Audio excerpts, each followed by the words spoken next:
नमस्कार। हमारा जीने का तरीका और त्योहारों में भी हेल्थ का साइंस छुपा हुआ है और इसके पीछे गहरा लॉजिक है, साइंस है। हर मौसम के अनुसार अलग अलग त्योहार और उन दिनों में बनाए जाने वाले जो व्यंजन है, मिठाइयाँ है, उनकी योजना बहुत सोच समझ कर बनाई गई है। आयुर्वेद के नजरिए से इन सबको देखना बहुत रोचक है और उतना ही हमारे जीवन के लिए उपयोगी भी। चलिए आज दिवाली को देखते हैं आयुर्वेद के चश्मे से। मैं हूं डॉक्टर स्मिता बोरा और आप सभी का स्वागत है अरहम आयुर्वेद के आपके अपने यूट्यूब चैनल में। आज अरहम आयुर्वेद का परिवार लगभग 4.5 लाख लोगों से ज्यादा बड़ा है। Marathi YouTube channel, Hindi YouTube channel, Insta, Facebook जैसे सभी सोशल मीडिया प्लेटफॉर्म्स पर मिलाकर अरहम परिवार की संख्या अब 4 लाख से भी आगे है। आयुर्वेद हमारा स्वास्थ्य और हमारा जो डेली लाइफ है, रूटीन है, उसके बारे में जानने के लिए इच्छुक ऐसे नागरिक इस परिवार में हैं। इससे मुझे बहुत खुशी होती है और अभिमान भी। तो इस अरहम परिवार को, आप सभी दर्शकों को दिवाली की बहुत बहुत शुभकामनाएं। सभी भारतीयों का सबसे पसंदीदा और सबसे बड़ा त्योहार है दिवाली। दिवाली हर क्षेत्र में और हर परिवार में अलग अलग तरीके से मनाई जाती है, लेकिन कुछ कुछ चीजें होती है जो सब जगह समान होती है। वो कौन कौन सी? तो पहली है सुबह जल्दी उठना। आमतौर पर देरी से उठने वाले लोग भी कम से कम दिवाली के दिनों में सुबह जल्दी उठ जाते हैं। आयुर्वेद के हर ग्रंथ में दिनचर्या नाम का अलग से अध्याय है, यानी स्वस्थ रहने के लिए आपका डेली लाइफ कैसा होना चाहिए, रूटीन कैसा होना चाहिए, इसके बारे में जिसमें बताया गया है। इसमें सबसे पहला श्लोक होता है कि सुबह कब उठना चाहिए इस बारे में। वो कहते हैं ब्राह्मे मुहूर्ते उत्तिष्ठेत स्वस्थो रक्षार्थम आयुषः, यानी हर स्वस्थ व्यक्ति को अपने जीवन की और स्वास्थ्य की रक्षा के लिए सूर्योदय से पहले उठ जाना चाहिए। यह सबसे पहला नियम है। दिवाली के दिनों में तो सुबह जल्दी उठकर दिए लगाना, रंगोली बनाना, इन कामों में जो एक गड़बड़ होती है, उत्साह होता है, कुछ अलग ही होता है। त्योहारों पर जल्दी उठना चाहिए, जल्दी काम निपटाना चाहिए, ऐसी मान्यताएं हमारे यहाँ पुराने समय से चली आ रही है। आजकल इनको कितना फॉलो किया जाता है, इसका मुझे कभी कभी सवाल ऐसा मन में आता है। शायद गांव या ग्रामीण क्षेत्रों में ये मान्यताएं अभी भी फॉलो की जाती है, लेकिन शहरों में छुट्टी के रूप में ही सिर्फ त्योहारों का देखा जाता है। आपके घर में इसके बारे में क्या दृष्टिकोण है, इसके बारे में कमेंट्स में जरूर लिखिए। अब दिवाली की दूसरी ट्रेडिशन है अभ्यंग स्नान। इसके बारे में मैं कई बार बताती हूँ। हमारे स्वास्थ्य के लिए बहुत इंपॉर्टेंट ये जो पद्धति है, वास्तव में हमारे डेली रूटीन में शामिल करनी चाहिए। दिवाली का अभ्यंग स्नान सिंबॉलिक है, यानी उस दिन से या आगे आने वाले मौसम में लगातार अभ्यंग करना चाहिए, इसकी याद दिलाने के लिए ये एक ट्रेडिशन है।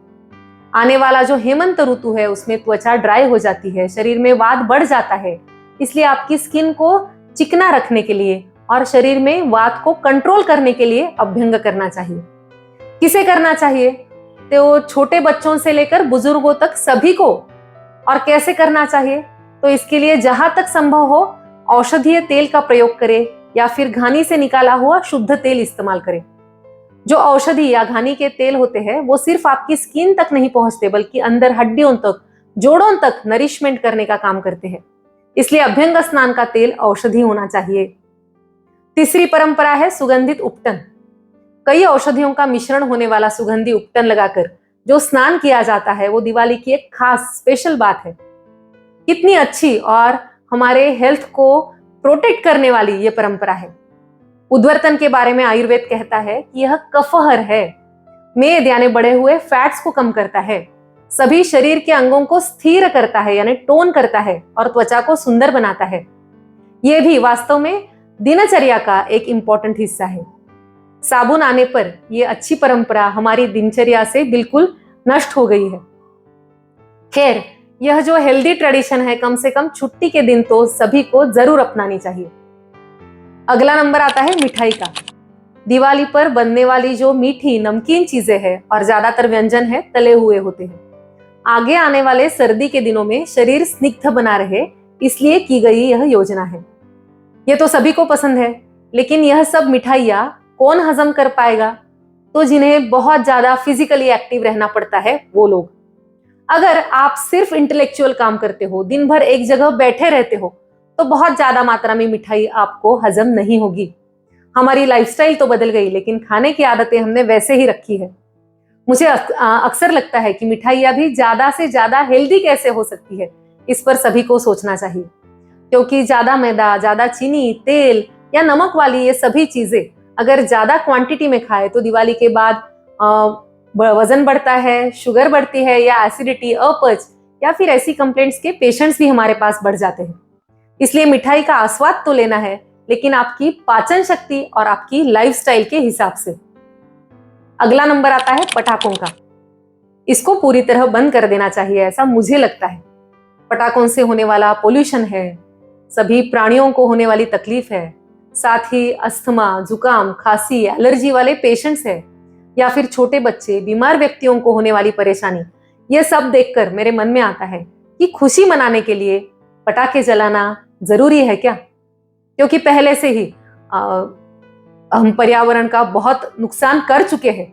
फिर जो टाला जा सकता है, ऐसे पटाखों का जो एक रिवाज है, उसे हम बंद क्यों नहीं कर देते? खुशी मनाने के और कितने ही अच्छे तरीके हमारे कल्चर में हैं। इसके बारे में आपको क्या लगता है? आप कमेंट्स में जरूर लिखें। अगर आपको भी ये सही लगता है तो इस साल कम से कम 5 लोगों को पटाखे ना जलाने के बारे में आप समझाएं।